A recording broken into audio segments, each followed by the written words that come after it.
Good morning, Grumpy Nation. Well, this morning's insight on it's a little brisk out. It's only 64 degrees. Fancy's here with me again. Say hi, Fancy. Today's insight stemmed from a conversation I had yesterday with some subscribers and occasional collaborators. And it was a very wide-ranging discussion that covered most of the afternoon. It took a long while for this to happen. So hopefully, in the limited amount of time I've got, I can do it justice. Oh, hang on, Fancy, come on. So, before we get started, I'm going to give you the takeaway there. Well, first, there's three parts. There's discussion about billionaires and Donald Trump. There's a discussion about Kansas farmers and choking on an olive. And I'm going to give you the takeaway from the first part about billionaires and Donald Trump, just in case you get bored and you leave. And the takeaway is that fixing America is a good business decision, and who do you want to make that decision? Plain and simple. That's it. Okay, now let me explain. Not the people that I talk to, I'm not going to mention any names. If they want to jump into the comments and say something, that's up to them. They can do that. If not, no big deal. I hope I can do it justice. Okay. Millionaires and billionaires and Donald J. Trump. Somebody pointed out that the Donald Trumps and Elon Musks of the world are not like you and I. And I agree. The days of millionaires and billionaires like Sam Walton, who were poor and then made it big and stayed true to their roots. The guy drove the same pickup truck till the day he died. Those are gone. In fact, the millionaires and billionaires of this world, the Trumps and the Elon Musks, have a lot more in common with the Bidens and Hillary Clintons of the world than they do us.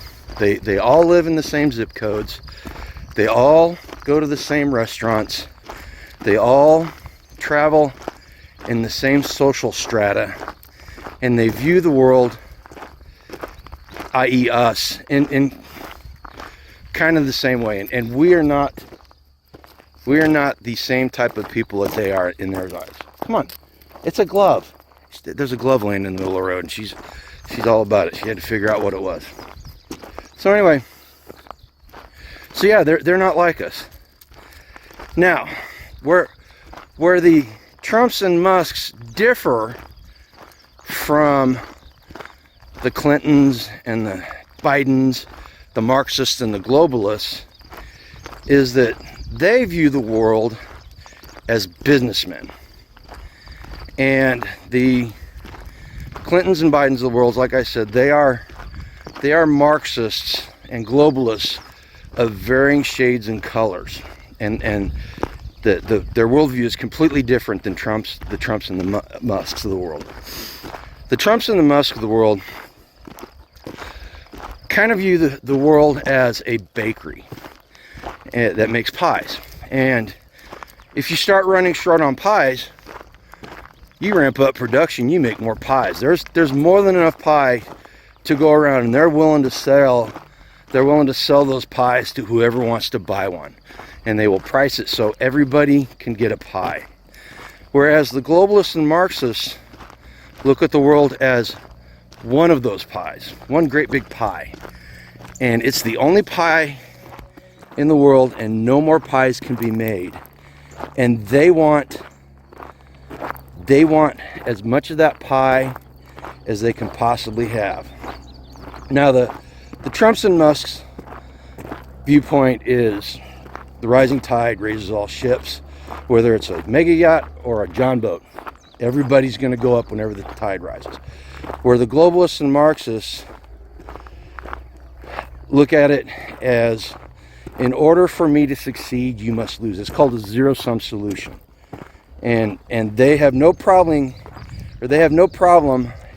having somebody else to lose so that they can maintain power. Now, the one thing, another thing that they all got in common is a desire for money, right? And some people might call it greed, and usually it's if you disagree with the person, they're greedy.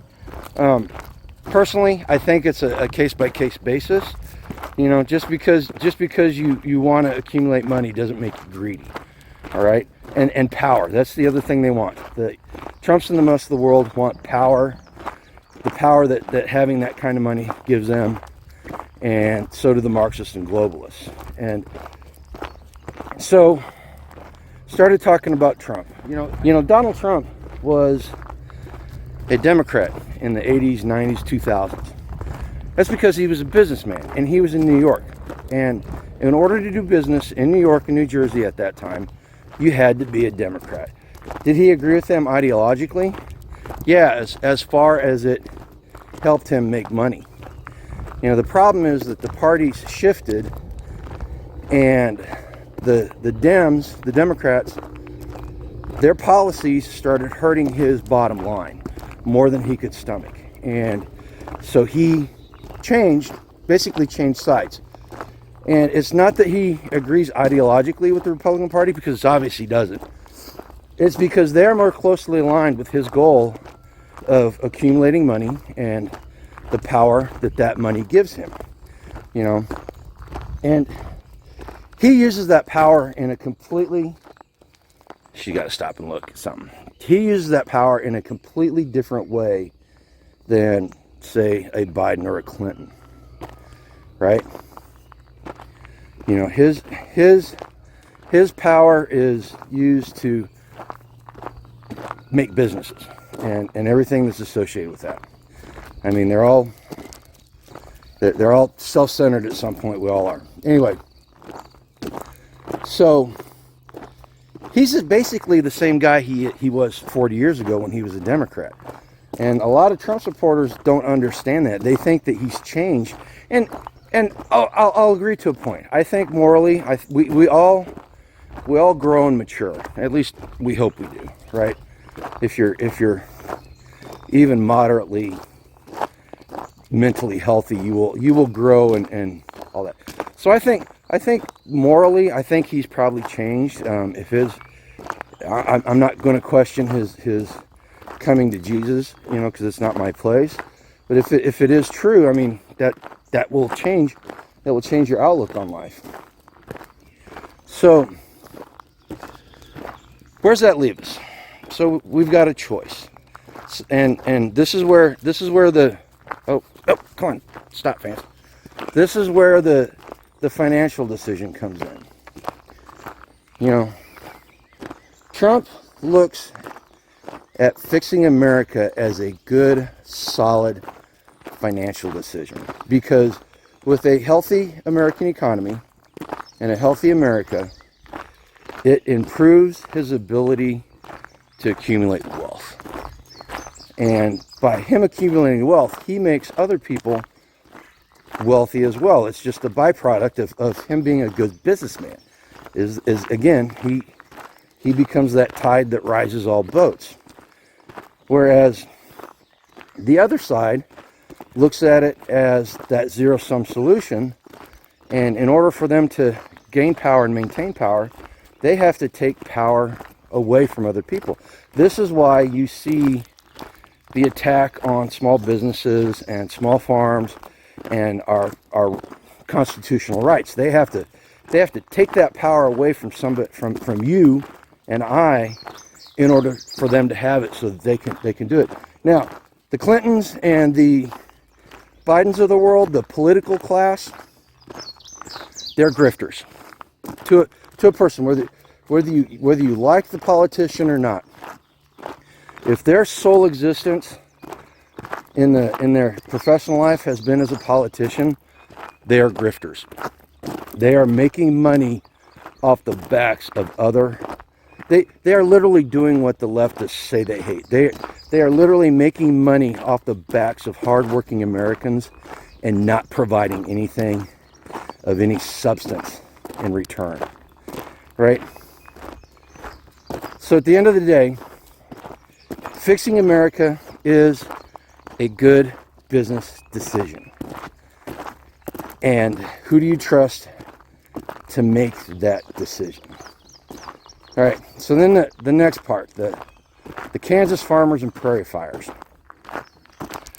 Every year, Kansas is covered with smoke. And that's because, actually it's twice a year. That's because farmers will burn off their fields in order to promote growth.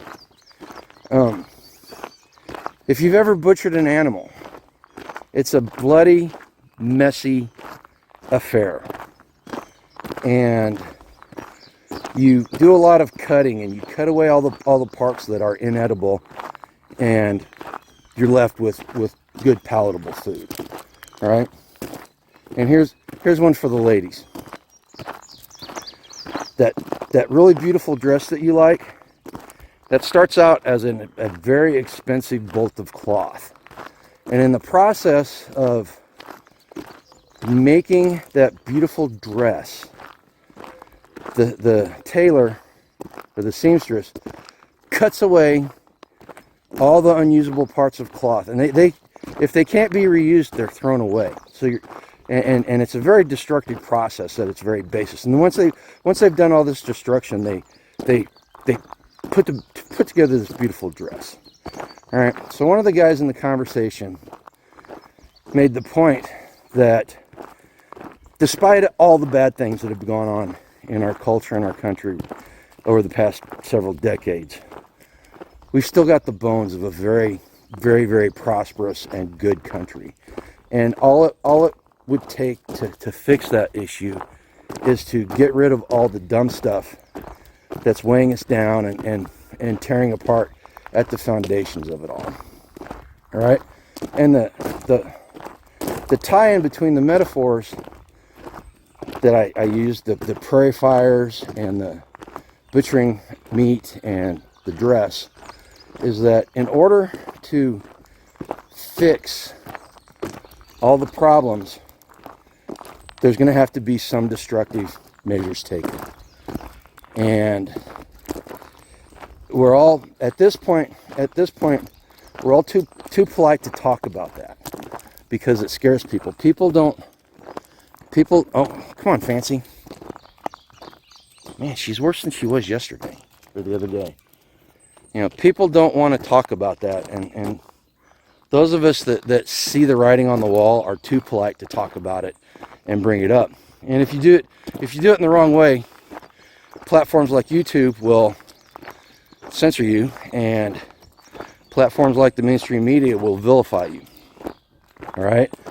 So we realize that there's going to be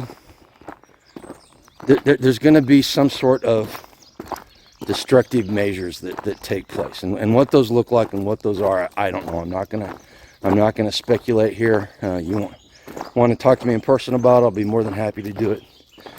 But you know, at the end of the day, somebody pointed out during this part of the conversation that there were two things that he felt needed to take place in order to fix America. And those were shutting down the border for multiple years and getting off fiat currency. And he's correct. I think that is the right solution. I think that's those two things will go a long way towards fixing the base problems.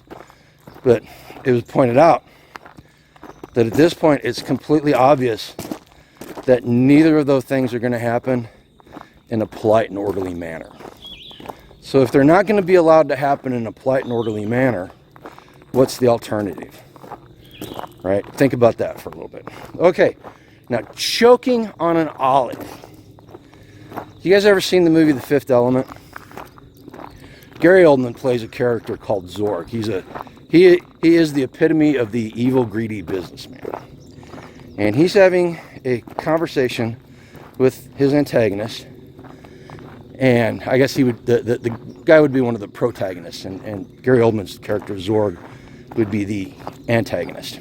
Anyway, he's giving a monologue about the only way to get progress is through destruction, and that you have to destroy the old in order to build the new. And you know, you tear down the old building to build a new building.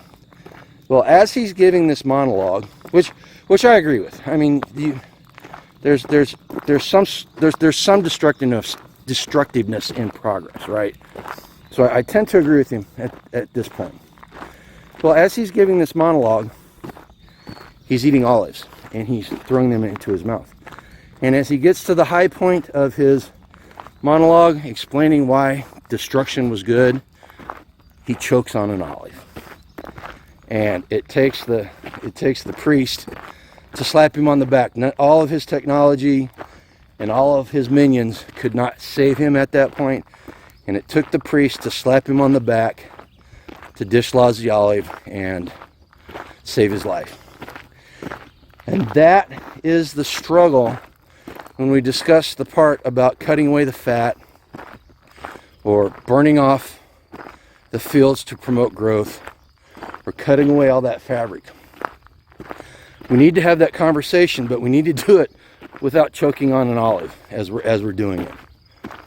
And it's a hard thing, and quite honestly, I'm not 100% sure how to do it. If you got an idea on how to do it, put it in the comments down below, right? Let us know. You know, simply shocking with people with the idea isn't going to cut it. So we need to be able to craft a good message and narrative on the matter. All right, well, look, we're back at the gate. I managed to get that all into a 17-18 minute video. I'm kind of impressed with myself right now. You know, listen, if you want to support the channel, you can go down to the affiliate links down below. You can get savings from Sun Oven. You can get savings from foodforestnursery.com. You can get savings from RockPot.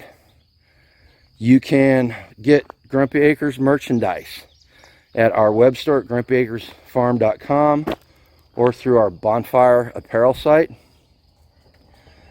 And you can also get the WRL, the Without Rule of Law cards. Help you build community and exercise your critical thinking skills. That's how you can help us if you want to support the channel financially and help us maintain our domain name and maybe get some decent cameras at some point, build a studio. I don't know, but anything that goes through those things, we try to use to improve the channel. All right. Hey, if you're not a subscriber, thank you for making it this far into the video, and you might want to think about hitting that subscribe button. Come join us on our journey towards a life done free. And I want everybody to go out today and think about what I said, decide who can make a better decision, and try not to choke on that olive as you're telling people about what's coming our way, okay? Take care. Thanks, Milo.